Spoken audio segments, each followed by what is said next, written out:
नमस्कार, स्वागत आहे तुमचं आपल्या मराठी चॅनलवर। आजचा विषय अत्यंत महत्त्वाचा विषय आहे।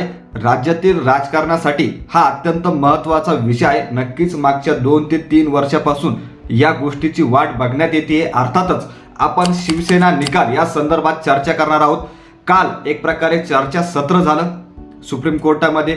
आता यामध्ये महत्त्वाचे मुद्दे सुद्धा मांडण्यात आलेले आहे। सर्वप्रथम तर पुढील सुनावणीची तारीख जाहीर झालेली आहे, हा सर्वात महत्त्वाचा मुद्दा।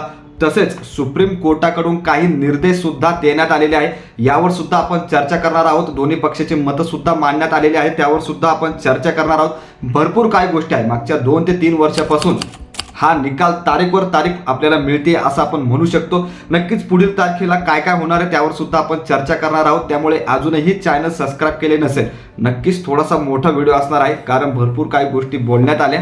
त्यामुळे अजूनही चॅनल सबस्क्राइब केले नसेल तर एकदा नक्की करा। चला पुढे बोलूया।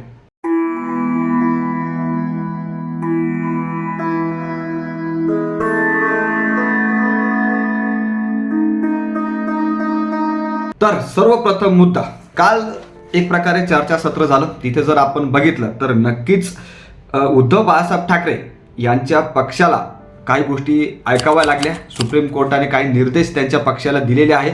आपण जर बघितलं तर उद्धव ठाकरे यांच्या पक्षातील देवदत्त कामत, वकील देवदत्त कामत यांनी कोर्टामध्ये सांगितलं की कोर्टाने आपल्या सोयीनुसार लवकरात लवकर हे प्रकरण हाती घ्यावं।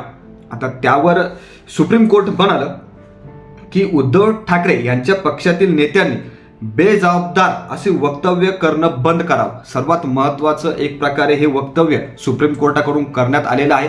नक्कीच सुनावणीवर सुनावणी होत असते, पुढील तारखावर तारखा मिळत होत्या आणि त्या संदर्भात उद्धव ठाकरे यांच्या पक्षातील नेत्याकडून भरपूर काही वक्तव्य समोर येत होती आणि त्यावरच ही टिप्पणी सुप्रीम कोर्टाने केलेली आहे। त्यावर नक्कीच सुप्रीम कोर्ट म्हणाला की नेत्यांनी बेजबाबदार असं वक्तव्य देणं टाळावं, हे सुप्रीम कोर्टाकडून म्हणण्यात आलं। कोणी बिनकामाचं बसलं असतं तर समजू शकलो असतो।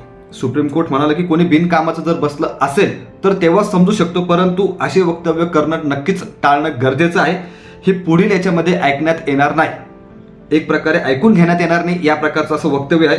आता आपण जर बघितलं तर सर्वोच्च न्यायालयाविषयी बाहेर जे तुम्ही वक्तव्य करतात ते अत्यंत चुकीचं आहे, असं वक्तव्य सुप्रीम कोर्टाकडून करण्यात आलेलं आहे। तर आपण जर एक प्रकारे बघितलं तर 2 ते 3 वर्षापासून या संदर्भात सुनावणी चालू आहे, परंतु अजूनही अंतिम निकाल लागलेला नाही। नक्कीच त्यावर वर्किंग होते, त्यावर काम होतं, यात काही शंका नाहीये। परंतु विविध वक्तव्य उद्धव ठाकरे यांच्या पक्षातील नेते देताना दिसत आहेत। तिखट वक्तव्य, ज्या प्रकारे आपण म्हणू शकतो, तारीख विचारणं किंवा सुनावणी कधी होणार हा भाग नाही, परंतु तिखट वक्तव्य जे समोर येत होती त्या संदर्भात ही टिप्पणी सुप्रीम कोर्टाने केलेली आहे। आता आपण जर बघितलं तर 17 फेब्रुवारी 2023 रोजी डेट बघू शकतात। 17 फेब्रुवारी 2023 रोजी पहिल्यांदा शिवसेना नाव व तसंच शिवसेना चिन्ह अर्थातच धनुष्यबाण हे चिन्ह ही केस सर्वोच्च न्यायालयामध्ये पहिल्यांदा गेली होती 17 फेब्रुवारी 2023 आणि आजची तारीख तुम्ही बघू शकता। आता एक प्रकारे आपण जर कधी उद्धव ठाकरे यांच्या पक्षातील नेत्यांची मतं जर बघितली तर त्यांचं मत एक प्रकारे असं येतं की जर आम्हाला न्याय देण्यामध्येच अशा पद्धतीनं विलंब होत असेल, त्या न्याय देण्याला सुद्धा जर पुढे काही महत्त्व नसेल, काही अर्थच राहणार नाही, तर आमचा संताप त्याबद्दल होणार का नाही असा प्रश्नचिन्ह ते उपस्थित करताना दिसत आहे। आता या संदर्भात जर बघत झालं अतिशय महत्त्वाचं जर आपण बघितलं तर याचं उदाहरण सुद्धा एक प्रकारे आलेलं आहे समोर।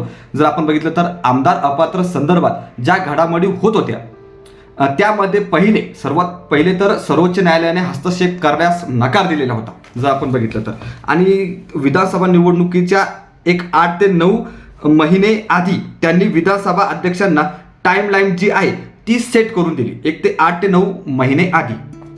आता हे कधी झालं तर 2023 मध्ये झालं, जेव्हा जून 2022 पासून हे प्रकरण प्रलंबित आहे। म्हणजे हे कधी करण्यात आलं टाइमलाईन 2023 मध्ये, आणि हे प्रकरण प्रलंबित कधीपासून आहे तर 2022 पासून प्रलंबित होतं। म्हणजे जवळपास त्यांनी भरपूर महिन्याचा मध्ये गॅप घेतला।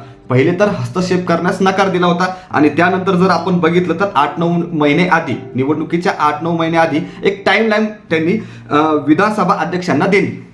आता पुढे जर बघितलं तर याच्यावर विधानसभा अध्यक्ष कुठलाही निकाल देत नव्हते, प्रकरण सुनावणीसाठी पण घेत नव्हते। एक प्रकारे हा सुद्धा मुद्दा येतोय की विधानसभा अध्यक्ष जे आहेत हे प्रकरण हस्तक्षेप सुद्धा करत नव्हते किंवा सुनावणी सुद्धा घेत नव्हते। उद्धव ठाकरे यांच्या पक्षाकडून सातत्याने सर्वोच्च न्यायालयामध्ये दाद मागितली जात होती. हे एक प्रकारचं उदाहरण आहे. मग त्यांच्यानंतर त्या गोष्टीनंतर 2023च्या नोव्हेंबरमध्ये विधानसभा अध्यक्षांना डेडलाईन घालून देण्यात आलेली की तुम्ही हे प्रकरण 31 डिसेंबरपर्यंत निकाली काढा. ही अशी डेडलाईन त्यांना देण्यात आली होती. या संदर्भात नक्कीच आपल्याला विविध व्हिडिओ हे नक्कीच मिळणार. आता जर आपण बघितलं तर आता त्यावेळेस विधानसभा अध्यक्षांनी निकाल जो आहे तो हा दिला होता की कुठलाच आमदार अपात्र नाही, असा निकाल त्यांनी दिला होता. पण आपण एक जर याच्यातला महत्वाचा मुद्दा बघितला तर शिवसेना निकाल, तर शिवसेना ही एकनाथ शिंदे यांचीच आहे, हा निकाल त्यांनी लावला होता. आता या संदर्भात पुढे जर बघितलं तर आणि यानंतरच लगेच उद्धव ठाकरे यांचा पक्ष हा सर्वोच्च न्यायालयामध्ये यांनी धाव घेतली. तेव्हाही त्यांचं हेच म्हणणं होतं की नोव्हेंबरमध्ये निवडणुका लागणार आहे, विधानसभा निवडणूक या नोव्हेंबरमध्ये लागणार आहे, तर निकाल याच काळात लागायला हवा. हा जो निकाल आहे हा याच काळात लागायला हवा.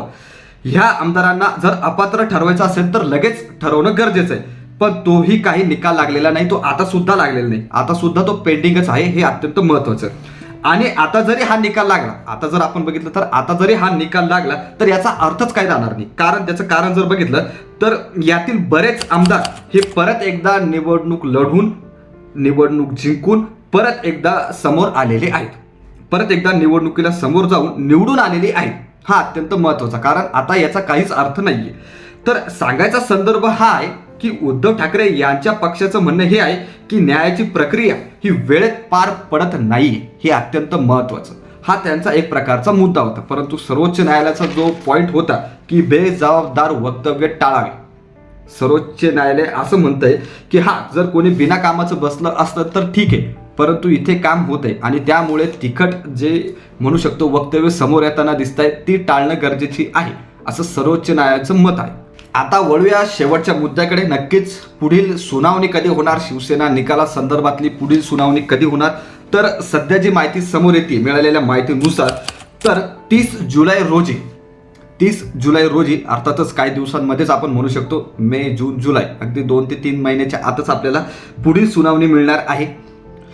याच्यामध्ये 30 जुलैला पुढील सुनावणी होणार आहे. आता जर नक्कीच मागचं आपण बघू शकतो की 23 एप्रिलला सुनावणी पुढे ढकलण्यात आली होती. मागे 23 एप्रिलला सुनावणी होणार होती, परंतु ती पुढे ढकलण्यात आली. मग 30 जुलैला अशा भरपूर तारखा मागे सुद्धा देण्यात आलेल्या आहेत. नक्कीच आपण म्हणू शकतो तारीखवर तारीख भेटतीये, भरपूर काही गोष्टी घडताना दिसत आहे आणि आता आपल्याला पुढील तारीख ही मिळालेली आहे. अपेक्षा आहे की त्या तारखेला सुनावणी होऊ शकते. तर 30 जुलैला रोजी आपल्याला पुढील सुनावणी ही कळणार आहे शिवसेना निकाल संदर्भात. आता जर बघितलं तर चर्चासत्र झालेलं आहे जसं आपण सुरुवात केली होती, परंतु एक बघू शकतो आपण की निकाल कधी लागू शकतो तर अंतिम युक्तिवाद झाल्यानंतरच. आता अंतिम युक्तिवाद झाला का हे क्लिअरली आपल्याला कळेल आणि त्यानंतरच कोर्ट निकाल राखून सुद्धा ठेवू शकतो. त्यामुळे निकाल लगेचच लागेल असं नाही, आठवडे जाऊ शकतात, महिने लागू शकतात. जुलैनंतर 30 जुलैची नंतरची गोष्ट चालू आहे. सध्या भरपूर काही गोष्टी बाकी आहे, आपण असं नक्कीच म्हणू शकतो. युक्तिवाद नक्कीच चालूच आहे, फक्त आता सुनावणीची तारीख आपल्या समोर आलेली आहे. आता एक जर शेवटचं आपण बघायचं झालं मिळालेल्या माहितीनुसार जे सूत्र आहे, जे बातमी आपण बघितली वाचतोय त्यानुसार जर बघायचं झालं तर कोर्ट नक्कीच 3 मुद्द्यावर हात घालू शकतं. अत्यंत महत्त्वाची मुद्दे ते आहेत. जर आपण बघितलं तर बहुमत चाचणी म्हणजे किती आमदार कोणत्या गटात होते, किती खासदार कोणत्या गटात होते, हे अत्यंत महत्त्वाचं होतं. पक्ष संघटना, दुसरा मुद्दा जर बघायचा झाला तर पक्ष संघटना, पक्षाचे पदाधिकारी कोणाकडे आहे हे पाहणं महत्त्वाचं. जिल्हा प्रमुख, शाखा प्रमुख कोणाकडे आहे हे सुद्धा बघण्यात येऊ शकतं. त्यानंतर पक्षाची मूळ रचना कोणाकडे आहे हे सुद्धा अत्यंत महत्त्वाचं आहे. त्यामुळेच दुसरा जो पॉईंट आहे पक्ष संघटना हा अत्यंत महत्त्वाचा ठरणार आहे. तिसरं जर बघितलं तर इलेक्शन कमिशनचा निर्णय काय होता हा पाहणं गरजेचं होणार आहे की निवडणूक आयोगाने जो निर्णय दिला होता तो कायदेशीर होता का, हे सर्वात पहिलं प्रथम बघण्यात येणार आहे. मागे जर आपण बघितलं तर शिवसेना पक्ष धनुष्यबाण चिन्ह हे एकनाथ शिंदे यांच्या पक्षाला देण्यात आलेलं होतं. ही सर्व प्रक्रिया योग्य पद्धतीने झाली का हे सुद्धा कोर्टाकडून बघण्यात येणार आहे. हे महत्त्वाचे मुद्दे नक्कीच बघण्यात येऊ शकतात अशी माहिती सध्या मिळतीये. आता नक्कीच येणाऱ्या काळात या संदर्भात विविध माहिती तसंच विविध नेत्यांची वक्तव्य समोर येताना आपल्याला नक्कीच दिसणार आहे. त्याविषयी तर काही शंका नाहीये.